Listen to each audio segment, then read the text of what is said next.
오늘 25절에 걸쳐 긴 본문을 읽었죠.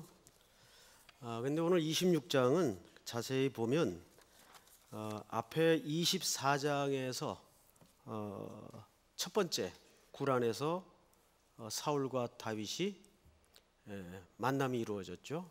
그 사건과 쌍둥이 스토리라고 할 만큼 내용이 아주 비슷해요. 그래서 이제 어떤 신학자들은 이거 헷갈려 가지고 두 번 반복 기록했을 것이다 해서 쌍둥이 기사라는 별명을 붙이기도 했어요. 근데 여기에는 미묘한 차이가 있습니다. 그래서 오늘 이 광야에서 사울의 추격 끝에 또 위기를 만나는 사울의 모습은 과연 오늘 성도들에게 무엇을 설명하고 싶은 걸까를 보도록 하겠습니다. 26장을 한번 볼까요? 10사람이 기브아에 와서 사울에게 말하여 이르되 다윗이 광야 앞 하길라 산에 숨지 아니하였나이까 하매. 우선 여기서 한 가지 좀 궁금한 것이 뭐냐면, 우리 요즘 이제 성경을 읽으면서 이제 새벽마다 우리 목사님들의 안내를 따라 그날 해당하는 본문을 좀 계속 관찰하는 훈련을 하고 있죠. 새벽에 안 나오시나 봐요. 관찰하는 훈련을 하고 있습니다. 근데 성경을 이제 처음엔 관찰하는 게 어렵더라도 그렇게 안내하는 분이 계셔서 성경을 절절마다 따라서 관찰을 하다 보면 굉장히 신앙의 실력이 튼튼해집니다. 그리고 성경을 읽는 재미가 과거와는 확 틀려져요. 야, 나도 뭐 별 주석을 참고하지 않아도 이 정도 해석이 되는구나. 어떤 그 신앙적인 자신감이 생기게 됩니다. 그러면 성경이 더 입맛이 달아집니다. 오늘 여기서 우리가 한 가지 질문이 상식적으로 읽는다면 자연히 나와야 되겠죠. 이 광야의 사람들은 왜 사울에게 다윗의 그 출처를 고발했을까? 왜 그랬을까요? 성경을 잘 보세요. 10사람이 기브아에 와서 사울에게 말하여 이르되 다윗이 광야 앞 하길라 산에 숨지 아니하였나이까 하매. 사울이 일어나 광야에서 다윗을 찾으려고 이스라엘에서 택한 사람 3,000명과 함께 광야로 내려가서 이렇게 추적을 하는 동기를 갖게 했단 말이죠. 사실 이 지금 사무엘상의 이 전체 이야기는 이런 대목은 좀 큰 그림으로 봐야 됩니다. 사울을 추적하는 사람이 있는가 하면 다윗을 추적하는 사람이 있어요. 추종하는 사람이 있어요. 그러니까 다윗과 사울은 지금 아주 분명하고 극명한 대립각의 구도를 갖고 있습니다. 사울의 왕국이 무너져야 다윗의 왕국이 시작이 되고 건설이 됩니다. 이제 거의 그 시간이 임박했어요. 임박했는데도 불구하고 이 사람들은 계속 어느 쪽에 지금 편을 들고 있습니까? 사울 왕국에 서고 있는 거예요. 이게 어쩔 수가 없어요. 지금 왕국이 교체되는 나라의 변혁기가 점점점 임박해 오고 있는데도 불구하고 이 사람들은 계속 몰락해 가고 있는 사울 쪽에 줄을 서고 있어요. 이제 우리식 표현으로 얘기하자면 결국은 은혜의 반열에 그 은택을 입지 못하는 사람이라고 해도 틀린 말이 아닙니다. 사울에게 다윗의 위치를 고발해 주죠. 그런데 여기 또 하나 우리가 이상할 그 생각은 뭐냐면, 분명 24장에서 사울이 다윗으로부터 목숨을 건짐을 받고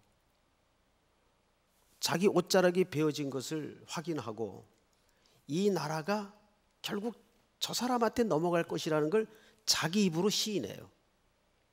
그리고 내가 잘못했다. 다시는 너를 추적하고 너를 죽이려고 하는 시도는 더 이상 없을 것이다. 얘기했어요, 안 했어요? 얘기했단 말이에요. 그런데 한 장이 채 안 넘어와서 사울은 다시 병력을 끌고 그 십 사람들이 건네주는 정보에 그 죄성이 촉발되고 건드려집니다. 자기도 모르는 사이에 정신 못 차리고 바로 병력 끌고, 그것도 무려 300명도 아니고 3,000명을 끌고 은신처를 향해서 출정을 하는 거예요. 그러니까 회개라는 것은 근본적인 회개 없이는 계속 반복됩니다. 이 죄성이에요. 그러니까 다윗의 사울의 그 맹세는, 다윗을 향한 맹세는 진심 어린 맹세가 아니었어요. 어쨌든 이렇게 해서 사울이 자기를 향해서 군사를 끌고 이 광야로 추적에 들어온다는 소식을 다윗이 듣게 됩니다. 그래서 이게 정말일까 믿겨지질 않았어요. 불과 얼마 전에 굴 속에서 목숨을 살려준 그 은공으로 다시는 너와 나 사이에 이런 일은 없을 것이라고 확고하게 맹약을 했음에도 불구하고 이런 추적의 소식을 들었을 때 다윗의 마음이 어땠을까요? 그래서 믿겨지지 않아서 이런 반응을 보입니다. 3절. 사울이 광야 앞 하길라 산 길가에 진친이라 다윗이 광야에 있더니 사울이 자기를 따라 광야로 들어옴을 알고 이에 다윗이 정탐꾼을 보내어 사울이 과연 이룬 줄 알고, 믿기질 않아서 정탐꾼을 보내서 확인을 시켰어요. 그랬더니 정말 왔어요. 정말 광야까지 자기를 또 죽이려고 헐떡거리면서 쫓아온 겁니다. 그러니까 이게 사람이 뭔가에 붙잡히면, 우리가 지금 요새 로마서를 공부하는데 지난주 우리는 두 영역을 봤어요. 사망이 왕노릇하는 영역과 생명이 왕노릇하는 영역의 그 현상을 봤어요. 그러니까 사람은 절대 중립지대에 있질 않습니다. 생명이 왕노릇하는 삶의 영역 아래 그 인생이 통제를 받고 있느냐, 사망이 왕노릇하는 그 권위 아래 통제를 받고 있느냐, 둘 중에 하나입니다. 회색지대는 있을 수가 없어요. 그러니까 이것도 사울이 자기 힘으로 되는 게 아니에요.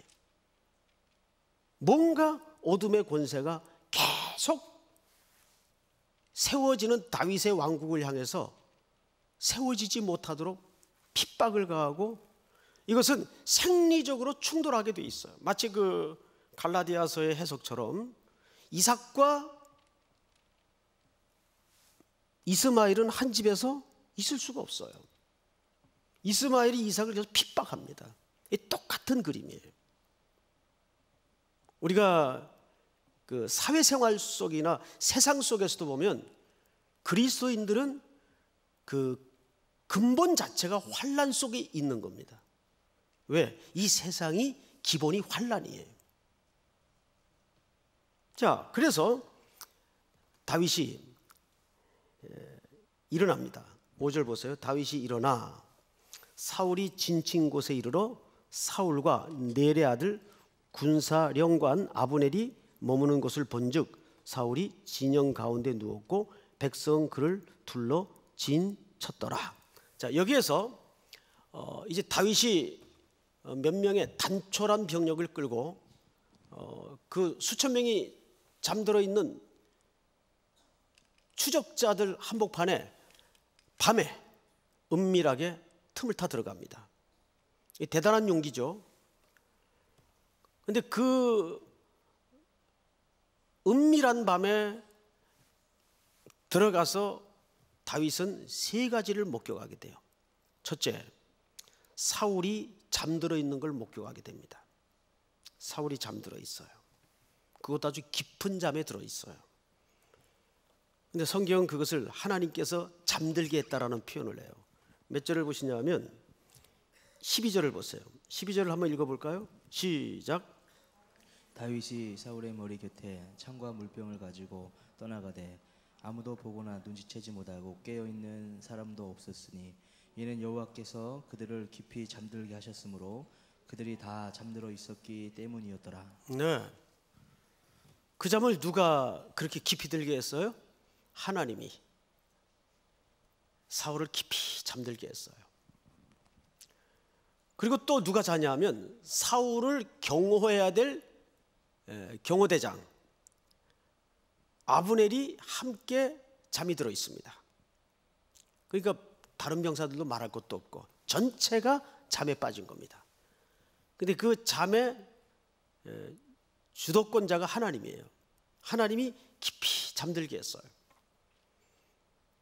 그리고 또 하나 뭘 목격하냐면 사울의 머리맡에 창을 보게 됩니다. 창.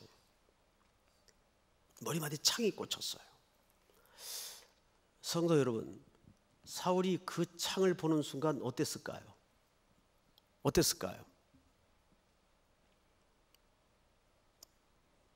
과거에 무시무시했던 기억이 몸을 떨면서 떠올랐을 거예요. 궁궐에서 악기를 탈 때 사울이 귀신이 들려가지고 정신병이 들리죠. 그래서 자기 옆에 있는 창을 무방비 상태인 비무장인 어린 소년 다윗에게 집어 던집니다. 다행히 피해서 그 창은 벽에 박혔죠. 이런 일이 한 번에 끝나질 않았어요. 여러 차례 있었어요. 그 사울의 통치권의 상징이요, 또 자기를 살해하려는 바로 그 끔찍한 경험에 기억을 담은 무기가 사울의 머리맡에 땅에 꽂혀 있어요. 성경을 보십시다. 6절.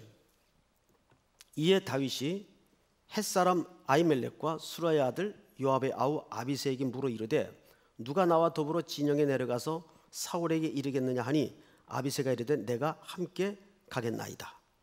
여러분, 이 아비새는 앞으로 사무엘서에 주목해야 될 인물입니다. 이 사람은 다윗의 누이의 아들이에요. 그러니까 조카입니다. 근데 이 사람은 굉장한 야심가예요. 여러분, 그 야심가가 옆에 있으면 위험해요. 그래서 지도자의 곁에 이런 야심가가 있으면 위험해요. 이 야심가는 지도자의 판단을 흐리게 할 엉뚱한 조언을 할 수 있는 위험이 많습니다. 어쨌든 아비새는 다윗이 권좌에 올라야 자기에게도 많은 유익이 따릅니다. 게다가 이 사람은 굉장히 급진적인 성격을 갖고 있어요. 그래서 나섭니다. 제가 가겠습니다. 그 위험천만한 자리거든요. 그런데 아비새가 따라 나섭니다. 그래서 이렇게 단촐하게 사울의 진영으로 이제 들어갑니다. 사울에게 이르겠느냐 하니 아비새가 이르되 내가 함께 가겠나이다. 7절 다 같이 시작. 다윗과 아비새가 밤에 그 백성에게 나아가 본즉 사울이 진영 가운데 누워 자고 창은 머리 곁땅에 꽂혀 있고 아브넬과 백성들은 그를 둘러 누웠는지라. 네, 바로 다윗이 본 것은 이 세 가지예요. 사울의 잠든 모습과 그를 지켜야 될 경호대장의 잠든 모습과 사울의 머리맡에 창이 꽂혀져 있어요. 그게 눈에 딱 뜨인 겁니다. 여러분, 이보다 더 좋은 기회가 있을까요? 지금이야말로 평생 지긋지긋하게 따라다니던 그 가슴 한복판에 먹구름장 같은 근심 덩어리를 종지부 낼 수 있는, 끝장낼 수 있는 유일한 기회예요. 그런데 여러분, 우리가 살다 보면 사람은 역경을 만났을 때 실수를 하는 것보다는 순경을 만났을 때 더 많은 실수를 합니다. 순탄할 때. 모든 상황이 완벽하게 잘 진행이 될 때, 혼란을 일으키고 착각을 하고 하나님의 뜻을 오도할 때가 더 많습니다. 그래서 여러분, 모든 상황이 이지고잉, 쉽게 갈 때 조심해야 돼요. 그런데 오히려 자꾸 장애물에 부딪히고 역경을 만나면 사람은 더 정확해집니다. 더 하나님께 집중을 할 수 있고 하나님께로부터 시선을 계속 고정할 수가 있어요. 그런데 손대는 것마다 만사형통 쉽게 잘 나가면 크게 혼란을 일으킬 수 있고 착각할 수가 있어요. 그래서 이것을 시험 속의 시험이라고 말하는 겁니다. 사실은 사울이 자기를 추격한 것도 위기요 시험이지만 그 속에 더 무서운 시험이 웅크리고 있어요. 그 대상이 되는 다윗의 입장에서는 여러분, 이거보다 더 좋은 기회가 어디 있겠어요? 근데 그렇게 충분히 여기고 생각할 수 있는 이 다윗에게 아비새가 불을 지릅니다. 자, 볼까요? 8절. 아비새가 다윗에게 이르되 하나님이 오늘, 자, 앞에 누구를 거들먹거리죠? 하나님이 오늘 당신의 원수를 당신의 손에 넘기셨나이다. 그러므로 청하오니 내가 창으로 그를 찔러서 단번에 땅에 꽂게 하소서. 내가 그를 2번 찌를 것도 없습니다. 이건 그냥 한 방이면 됩니다. 근데 그것을 다윗 보고 하라 그러질 않고 누가 하겠다는 거예요? 누가 하겠다는 거예요? 내가, 아비새가, 자기가 하겠다는 거예요. 그러니까 다윗의 입장에서는 자기 손에 피 안 묻히고 자기가 한 일도 아니고 부하가 직접 하겠다고 나서니 이건 완전히 꽃가마탄 거죠. 이거보다 더 좋은 합법적인 기회가 어디 있어요?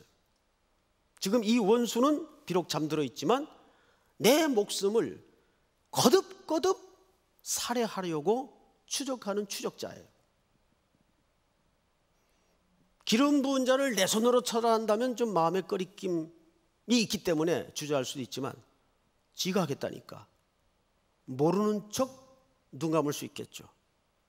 여러분, 모르는 척 눈 감는 것도 죄입니다. 다수의 침묵자들도 죄입니다. 죄예요. 침묵한 것도 죄입니다. 아세요? 눈 감아버리면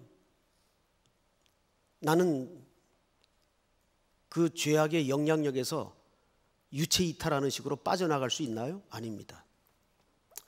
그래서 성도란, 교회 공동체란 사회적인 악에 대해서, 공동의 악에 대해서 침묵하거나 눈 감으면 안 돼요. 그건 죄입니다. 자, 그런데 이것은 다윗에게 사실 사울이 죽이려고 하는 것도 위기지만 더 큰 위기를 지금 겪고 있는 겁니다. 얼마나 지금 자기의 이 위기가 한 방에 해결될 수 있는 절호의 기회일까요? 그런데 다윗이 이때 그렇게 나선 아브넬을 향해서 이런 얘기를 합니다. 성경을 잘 보세요. 9절 우리 같이 읽어볼까요? 시작. 다윗이 아비새에게 이르되 죽이지 말라. 누구든지 손을 들어 여호와의 기름 부음 받은 자를 치면 죄가 없겠느냐 하고. 다윗이 또 이르되 여호와께서 살아계심을 두고 맹세하노니 여호와께서 그를 치시리니 혹은 죽을 날이 이르거나 또는 전장에 나가서 망하리라. 내가 손을 들어 여호와의 기름 부음 받은 자를 치는 것을 여호와께서 금하시나니 너는 그의 머리 곁에 있는 창과 물병만 가지고 가자 하고. 12절 시작. 다윗이 사울의 머리 곁에서 창과 물병을 가지고 떠나가되 아무도 보거나 눈치채지 못하고 깨어있는 사람도 없었으니 이는 여호와께서 그들을 깊이 잠들게 하셨으므로 그들이 다 잠들어 있었기 때문이었다. 네. 다윗이 큰 위기를 지금 벗어납니다. 제가 언젠가 여러분들에게 이런 말씀을 드렸어요. 여러분, 문제를 해결하는 사람이 되지 마십시오. 문제를 해결받는 사람이 되십시오라는 말씀을 드린 기억이 있을 겁니다. 우리는 지금 이런 경우야말로 문제를 해결할 수 있는 절호의 기회라고 생각을 할 수 있죠. 그런데 항상 다윗의 왕국은 장차 도래할 하나님의 나라를 품는 왕국의 모습이어야 합니다. 그래서 사람의 인위적인 노력으로나 인간적인 방식으로 탈취되어서는 안 되는 나라예요.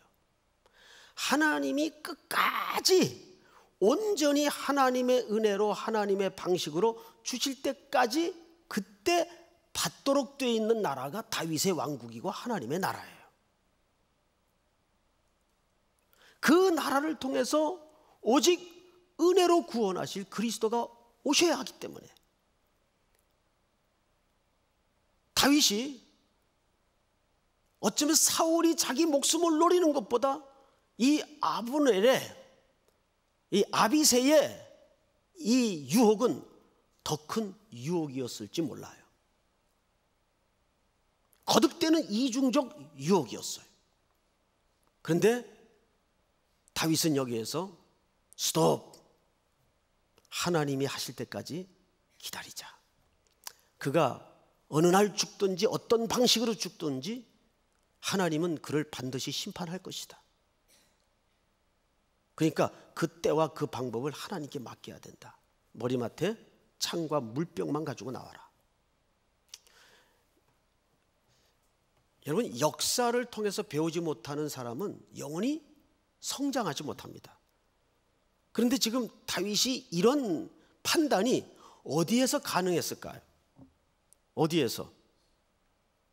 그는 방금 전 25장에서 큰 실수를 할 뻔했어요.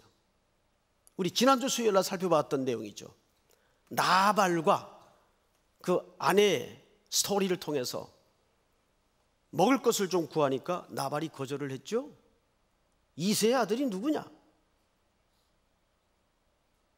자존심 상한 다윗이 사울을 살려주는 자비를 베풀었음에도 불구하고 밥새끼에 무너지죠.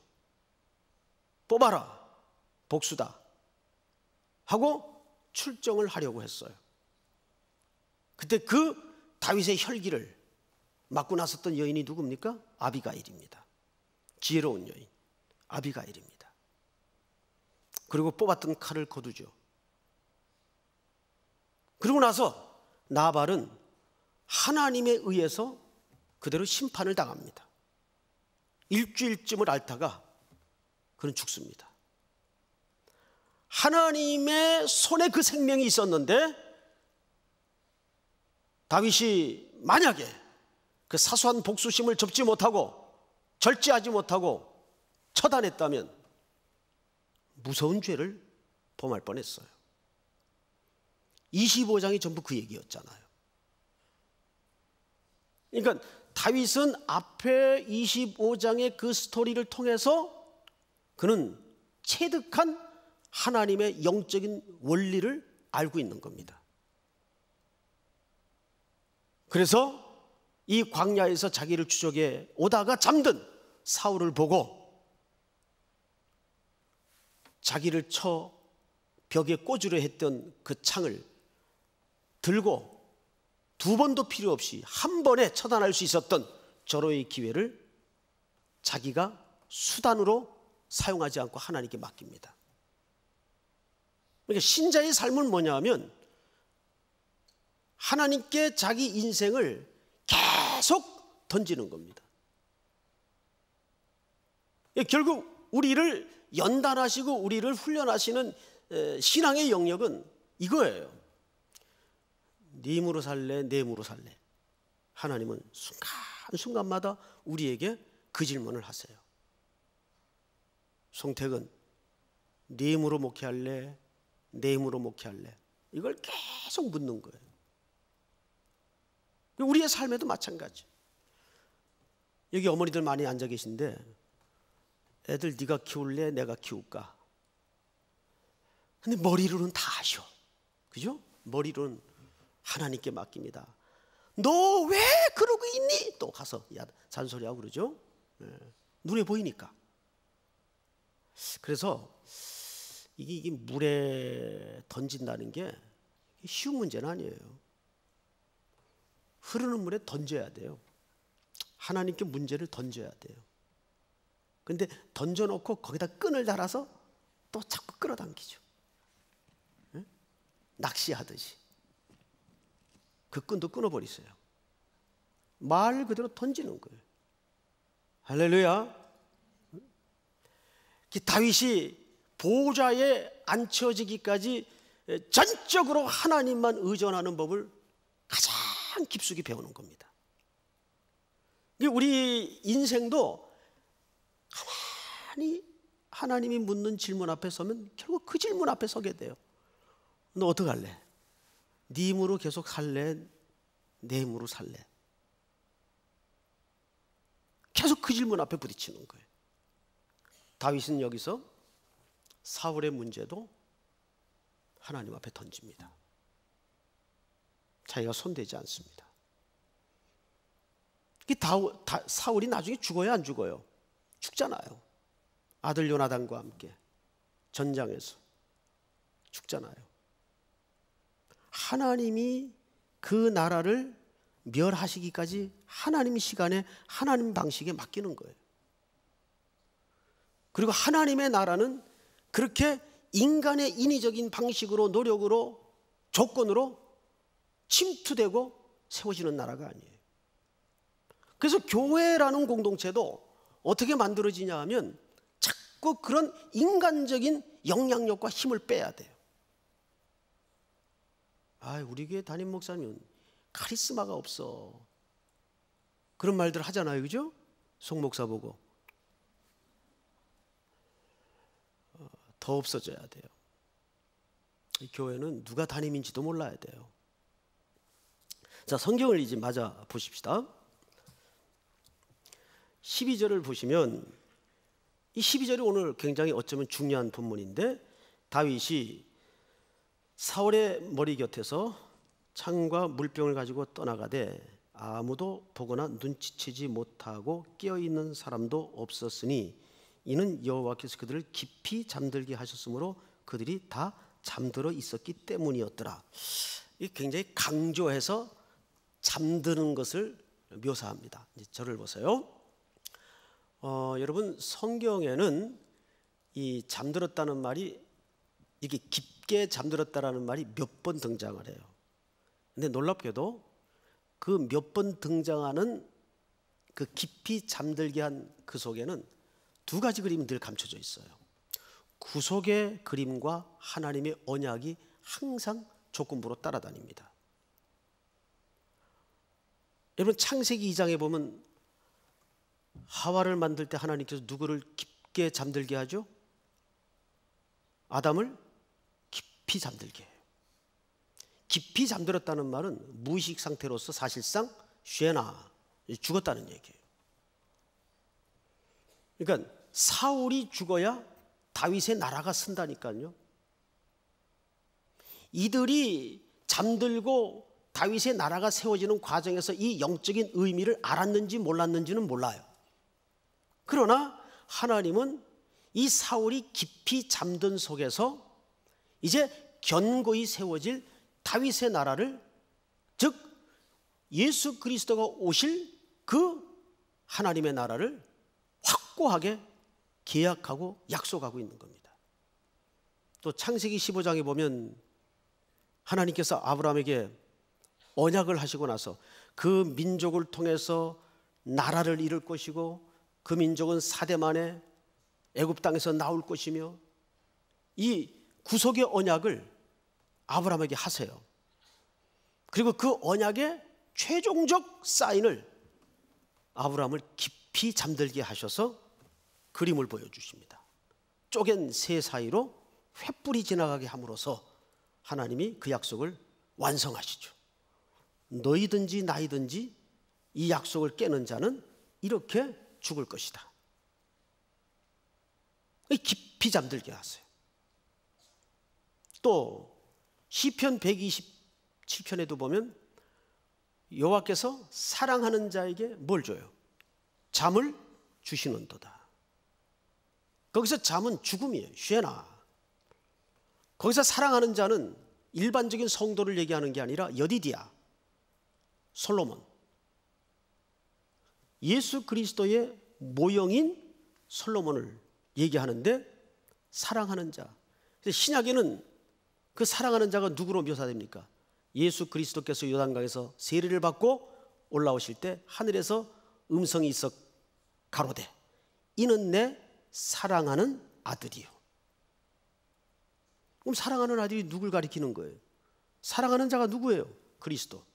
그러니까 그리스도의 죽음을 통해서 하나님이 교회를, 하나님의 나라를 약속하는 거예요.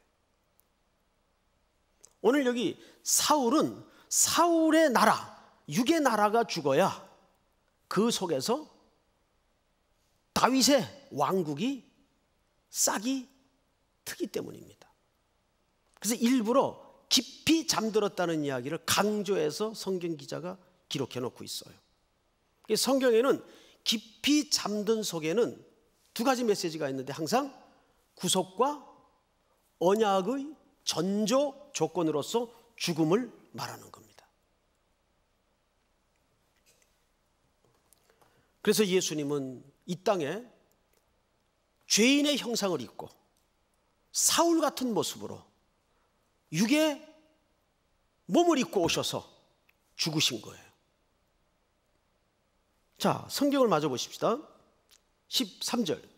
이에 다윗이 건너편으로 가서 멀리 산 꼭대기에 서니 거리가 멀더라. 다윗이 백성과 넬의 아들 아브넬을 대하여 외쳐 이르되 아브넬아 너는 대답하지 아니하느냐 하니 아브넬이 대답하여 이르되 왕을 부르는 너는 누구냐 하더라. 자, 이제 이렇게 된 겁니다. 앞을 보세요.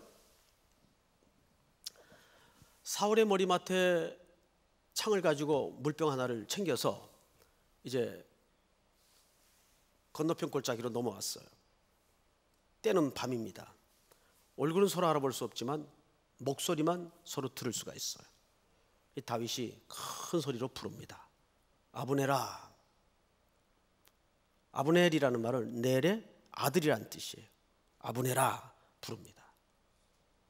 그러니까 아브넬이 누가 부르니까 깼죠. 왕을 부르는 너는 누구냐? 다윗의 목소리를 못 알아들었어요. 근데 재밌는 건 이 아브넬은 굉장히 센스가 없는 사람이에요. 계속 다윗을 몰라봐요. 어디서도 몰라봤죠? 엘라 골짜기의 전투에서도 몰라봤어요. 17장 볼까요 한번? 55절. 17장 55절에 보시면 사울은 다윗이 블레셋 사람을 향하여 나아감을 보고 군사령관 아브넬에게 묻되 아브넬아 이 소년이 누구의 아들이냐? 아브넬이 이르되 왕이여 왕의 사심으로 맹세하옵나니 내가 알지 못하나이다. 자, 이때도 다윗을 몰라봤어요.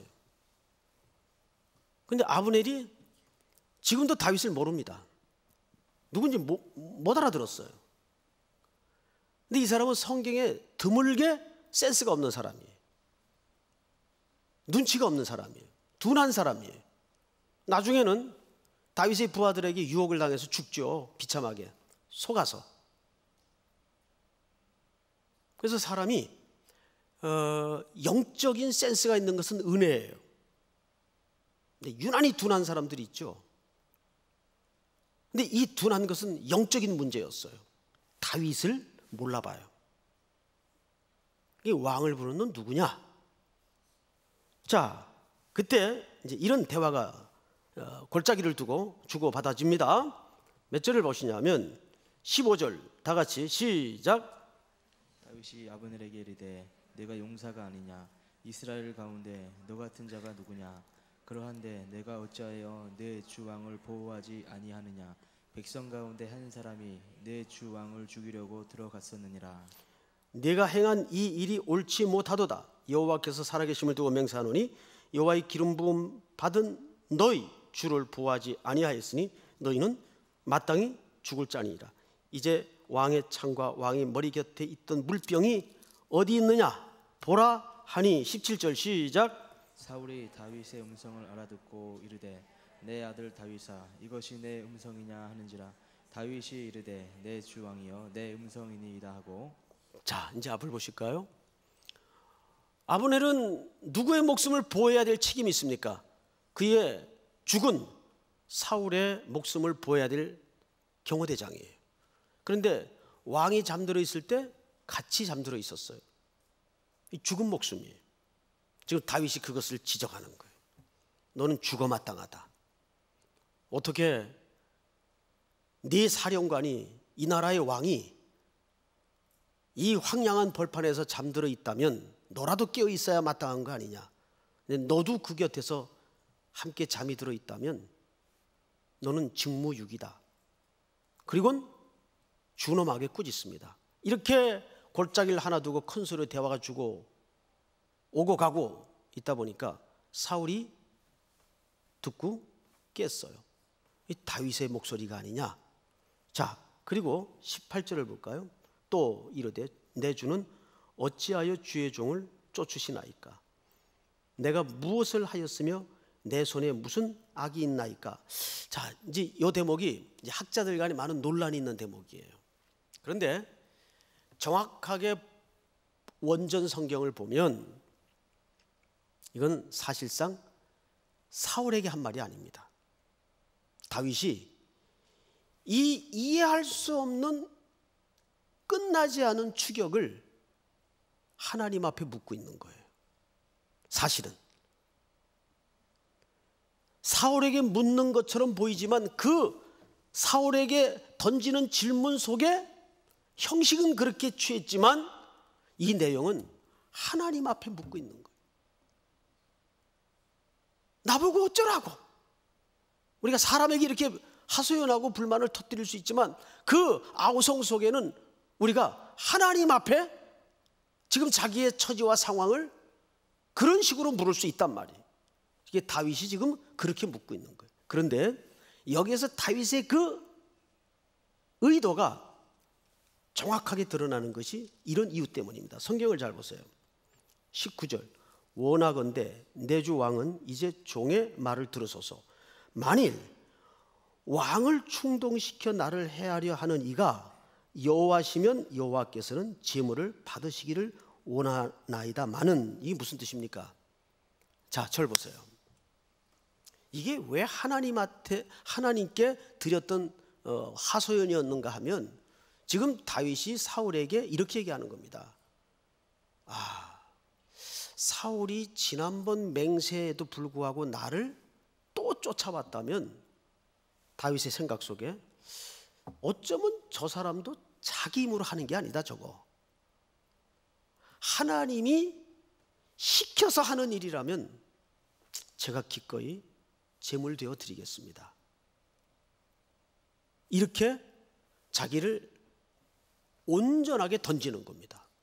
그것이 하나님이 사울의 손에 죽는 것이 내 인생의 하나님의 그림이라면 무슨 뜻입니까? 당하겠습니다 그 말이. 여러분 보세요. 에스더가 죽음은 죽으리이다 라는 고백을 하죠. 정확하게 똑같은 고백이에요. 하나님이 내 인생에 사울의 손에서 죽는 그림으로 내 인생을 종결 지으시는 걸 원한다면 저 그렇게 제물되어 드려지겠습니다. 그러니까 다윗이 엄청나게 깊어지고 달라진 겁니다. 그 마음으로 하나님의 제단에 자기 목숨과 인생 전체를 던질 수 있을 정도로 내려놓을 때까지 얼마나 많은 인생의 풍상 속에 겪었을까요? 그게 한 번에 열받아가지고 가는 고백이 아니거든요. 어쩌다 불 받아가지고 한 번에 나오는 고백이 아니거든요.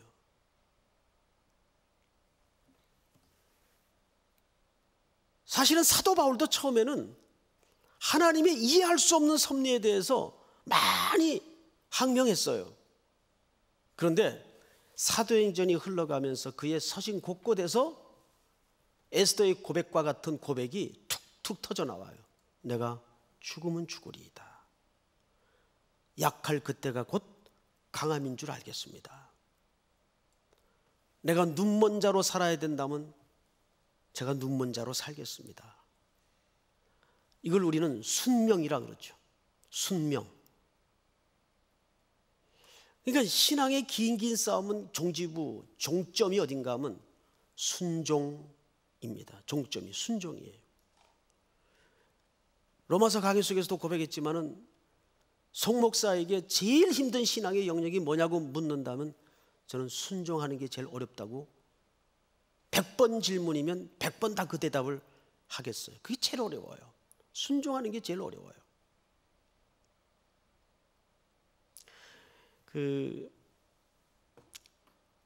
머리로는 우리 애들 뭐 자기가 하고 싶은 일을 하면서 사는 게 제일 행복한 거지 뭐.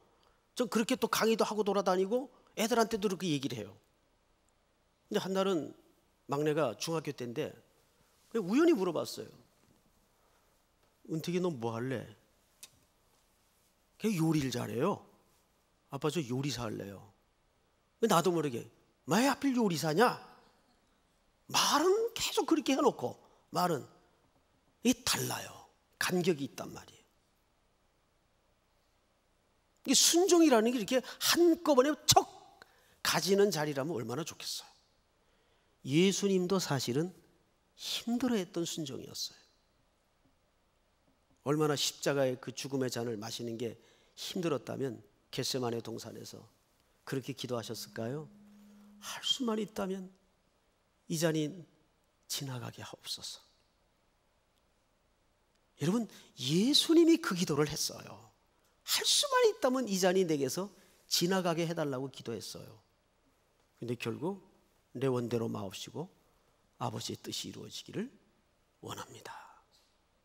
다윗이 지금 그 경지까지 들어가고 있어요. 사울의 손에 내 인생이 끝나는 것이 하나님의 뜻이라면 저 내려놓겠습니다.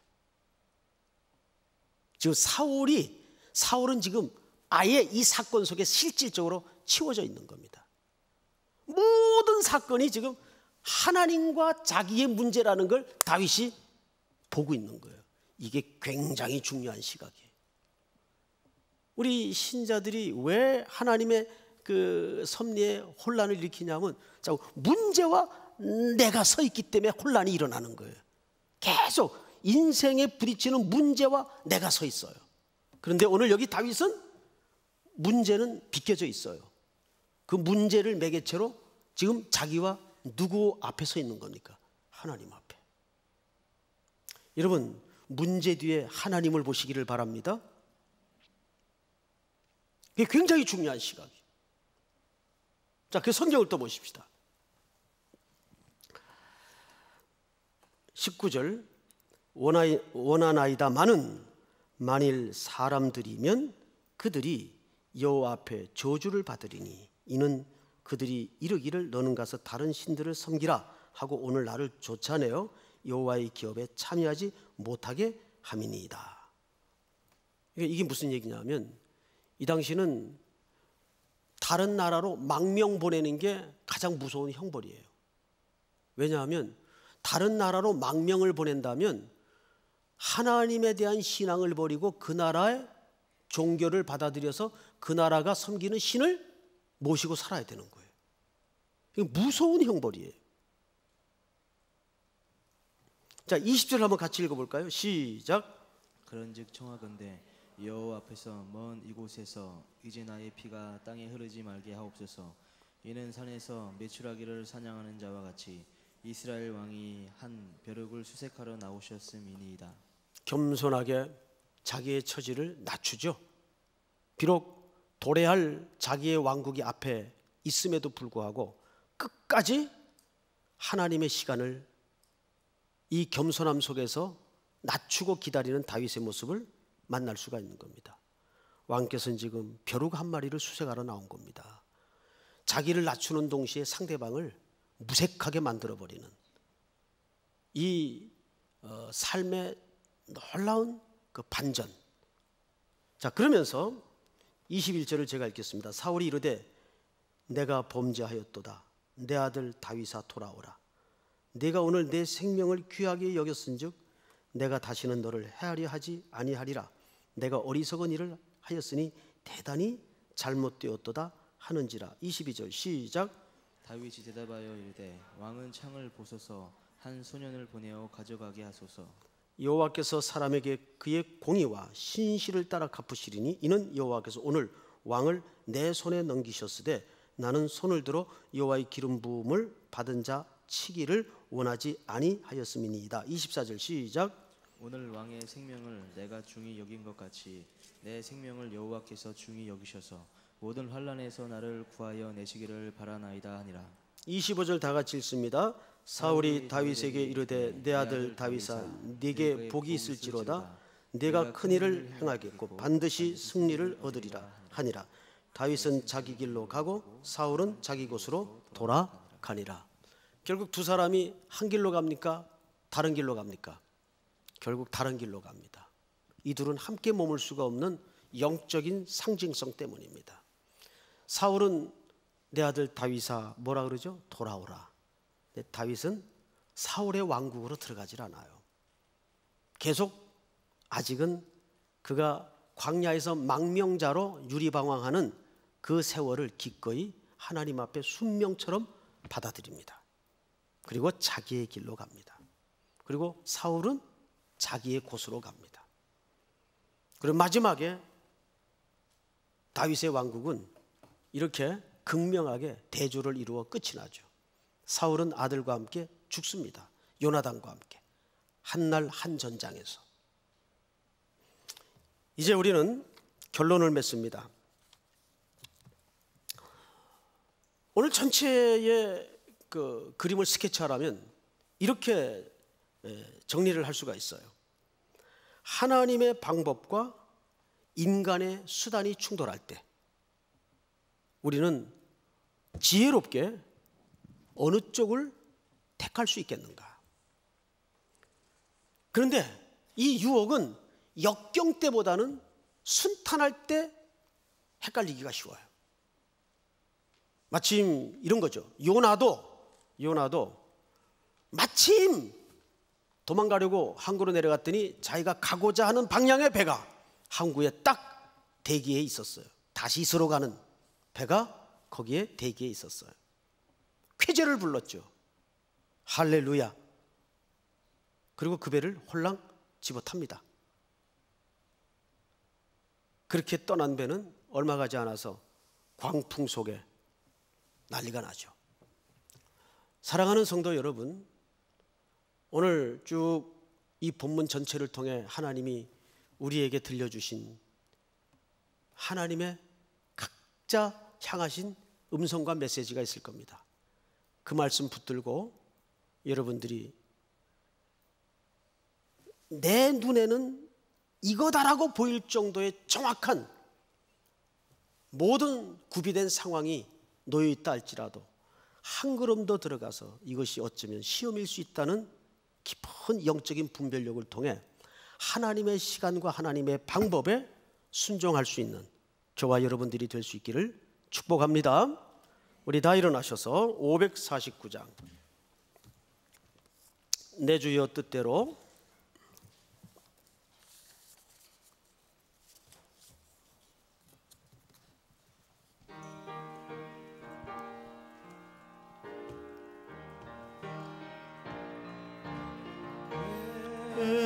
주여 뜻대로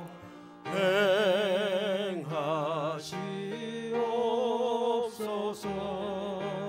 온 몸과 영혼은 다 주께 드리니 이 세상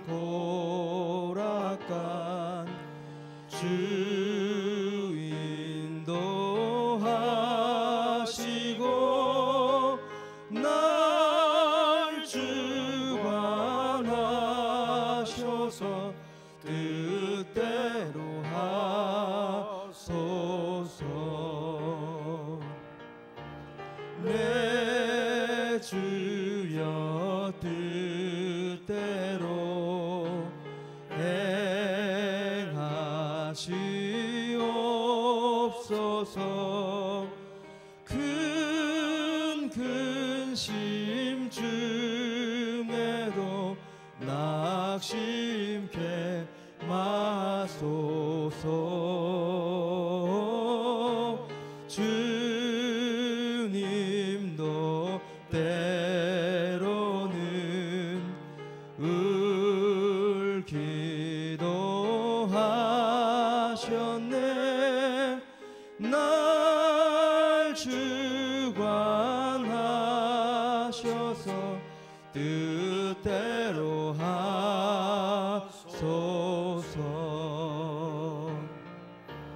내 주여 뜻대로 행하시옵소서. 내 모든 일들을 다 주께 맡기고 저 천성 향하여 고요히 가리니. 살든지 죽든지 뜻대로 하소서.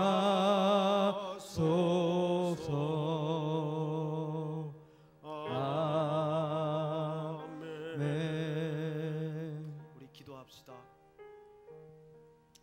사랑하는 우리 삼일교회 성도 여러분, 오늘 사무엘상 26장 전체를 통해서 모든 정황이 다윗에게 완벽하게 유리했지만 그것이 유혹이었습니다.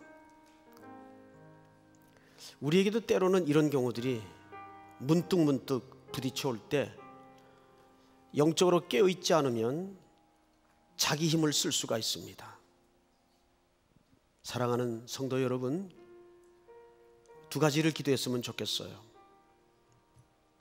평생 주님 앞에 신앙인으로 딸로 아들로 살아가면서 정말 아버지의 뜻에, 하나님의 계획에 순종할 수 있는 지혜로운 마음을 주시고, 모든 환경이 완벽히 구비되었다 할지라도 그것이 서로 하나님의 뜻이 아닐 수도 있다는 열린 영적인 감각이 있어서 실수하지 않도록 은혜를 주시옵소서. 또 우리 청년들의 앞날과 분별을 위해서, 살아가는 삶의 지혜를 위해서 오늘 주신 말씀이 큰 기준이 되게 하시고 원칙이 되게 하여 주시옵소서. 우리 시간 다 같이 한번 소리내서 통성으로 기도하시다가 자리를 일어서시기 바랍니다. 기도합시다. 거룩하신 아버지 하나님, 은혜를 감사합니다. 오늘도 귀한 수요일 새벽 통해서 다윗이 여러 가지 위기 속에서도 정말 위기는 모든 환경이 완벽하게 준비되었을 때 그것이 시험 속에 시험이었음을